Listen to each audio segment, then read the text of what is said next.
Hi guys, let's continue with the CFA Level 1 series. In this video, we continue to talk about reading 28, which is analyzing income statements. This is revenue recognition part 3. In revenue recognition part 2, we spoke about how revenue would be recognized for a construction company. Today, we are going to be taking up two more examples of how revenue is going to be recognized. The first example is revenue recognition when the company is acting as an agent.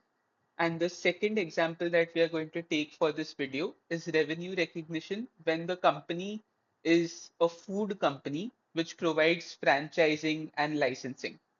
Let's get started. Talking about the first example, like I mentioned, the first example for today is going to be acting as an agent. So let's say that our company is a travel agent company and we've got people coming in to book tickets to various destinations. So a customer comes in and the customer wants to book tickets to Dubai. So let's talk about this example. The customer, like I mentioned, is traveling to Dubai. The ticket cost is $500 and the commission that we are going to be making as the agent in this transaction is $50.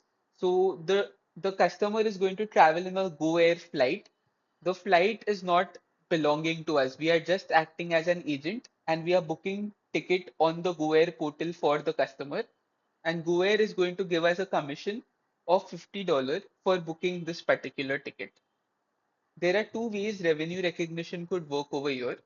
The first way, and I would say this is not the right way because in this case we are acting as an agent, but this could be a way which you thought revenue could be recognized. So let's talk about the incorrect way first. So the first way would be revenue reported on our income statement would be $500. Now, why you could think this is because the ticket cost is $500.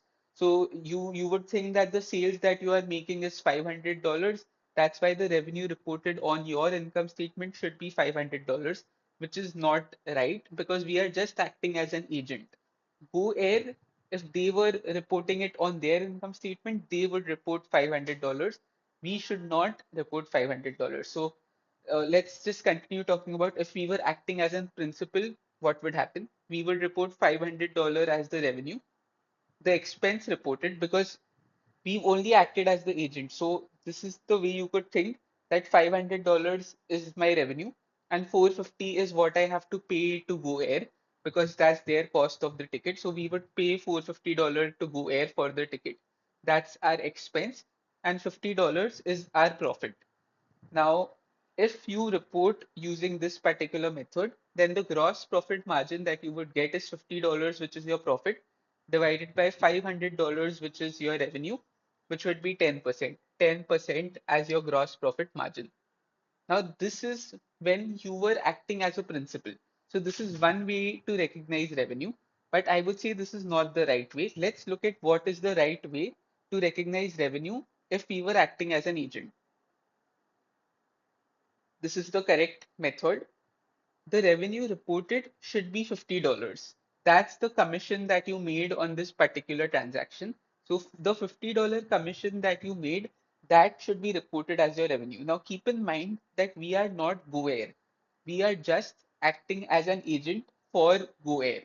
So what would happen is if GoAir were to make their income statement, they would report $500 as their revenue. But since we are only acting as an agent for GoAir, we would report $50, which is the commission that we are getting. That would be the only revenue that we report. The expense reported in this case would be zero. And our gross profit margin, now it's complete profit. Whatever commission that we earned, that was complete profit to us. And we did not report any expense.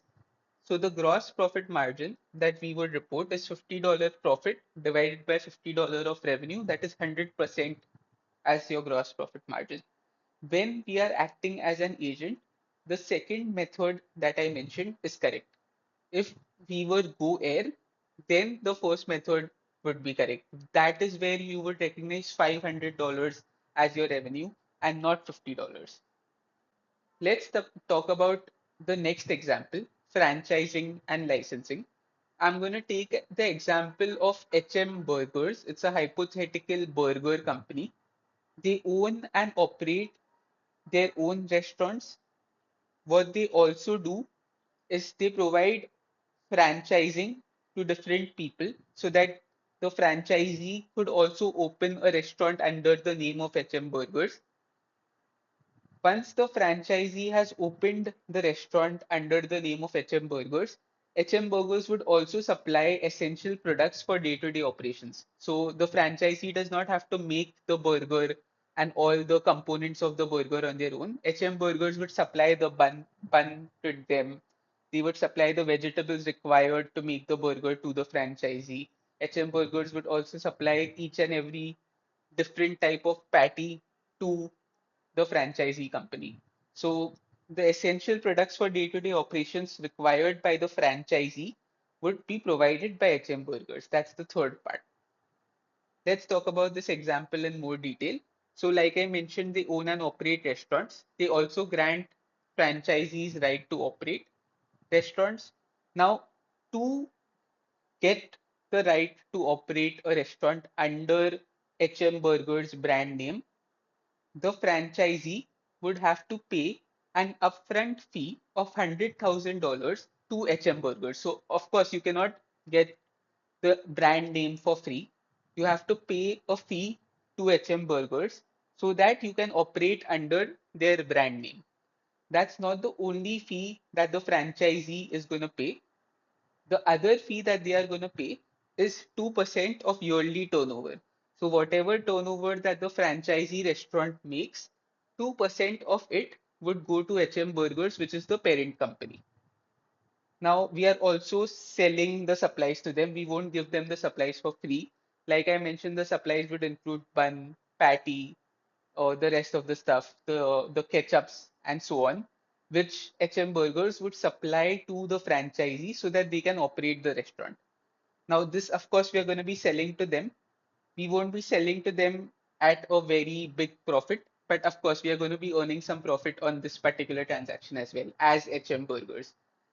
Now, accounting standards require revenue split into the following categories. Whenever you are a franchising or a licensing company, the accounting standards require you to split the revenue into the following categories.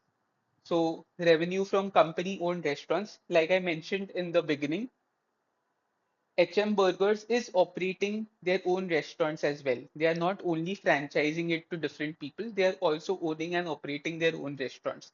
So the revenue that your own restaurants are making has to be the first category. The second category has to be franchise fee, royalty, and fees. So whatever royalty and fees you are taking from the franchisee, that has to be a separate category of revenue. And the final category for revenue recognition has to be revenue from supplies to franchisees. Like I mentioned, the sales that you are making to the franchisee of the raw material that they would require to make the burgers. Now, points to keep in mind: franchisee fee of $100,000 would allow the franchisee to not only operate for 1 year, but it would allow the franchisee to operate for 5 years. So they are not going to be paying $100,000 to you every year to operate the restaurant. They are going to be paying $100,000 upfront, but that gives them the right to operate for 5 years. Now, this is treated as deferred revenue. You can't just report the $100,000 that you received in year one as your revenue in year one because it gives the franchisee right to operate over 5 years. Therefore, the $100,000 should be amortized over 5 years. What I mean by that is $20,000 should be reported in your revenue each year because the franchisee has got the right to operate for 5 years and they've paid $100,000 upfront. $100,000 would be your deferred revenue in year one, and each year you would be reporting $20,000 in your income statement as the revenue. Now, talking about the royalty fees is going to be received each year as per the contract, so you can report it on the income statement as the revenue for each year.